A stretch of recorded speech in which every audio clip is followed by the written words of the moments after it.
À Trois-Rivières, maintenant, la police a arrêté un homme bien connu pour son implication auprès du service d'accueil des nouveaux arrivants. Le directeur général du SANA fait maintenant face à des accusations criminelles à caractère sexuel. Et Anne-Marie, il pourrait avoir fait d'autres victimes.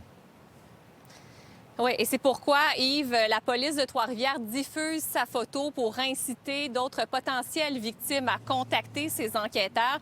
Donc, Ivan Soiza a été arrêté il y a une semaine, a comparu au palais de justice de Trois-Rivières le 26 juin dernier, accusé d'agression sexuelle, de contact sexuel envers une personne d'âge mineur de moins de 14 ans et d'exploitation sexuelle. Donc, vous comprendrez que c'est une nouvelle qui crée une onde de choc dans la communauté trifluvienne auprès des organismes communautaires aussi, surtout que M. Soiza était en poste depuis plus de 18 ans auprès des nouveaux arrivants. Il a également reçu une médaille du lieutenant-gouverneur du Québec pour mérite exceptionnel en 2022.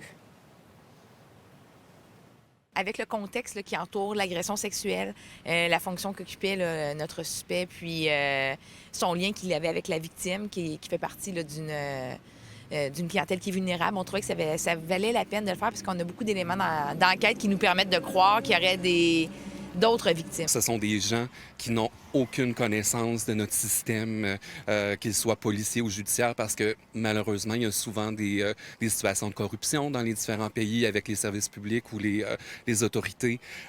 Et aussi, ces personnes-là n'ont pas la connaissance de la langue également pour certaines d'entre elles. Donc, imaginez les facteurs de vulnérabilité. Le SANA de Trois-Rivières a publié une déclaration au cours des dernières heures pour dire que M. Soiza a été suspendu temporairement de ses fonctions pour une durée indéterminée. L'organisation qui dit prendre cette situation avec le plus grand sérieux, mais que toutes les activités et services du SANA sont maintenus et se poursuivent normalement avec l'équipe en poste. Du côté du service de police, on nous dit qu'on travaille activement à ce dossier, qu'on rencontre des gens actuellement et on dit aux gens, n'ayez pas peur de nous contacter si vous voulez simplement de l'information. Là, on n'est pas obligé de procéder justement et de faire partie du processus judiciaire, mais simplement, si vous avez des questions, vous pouvez les contacter.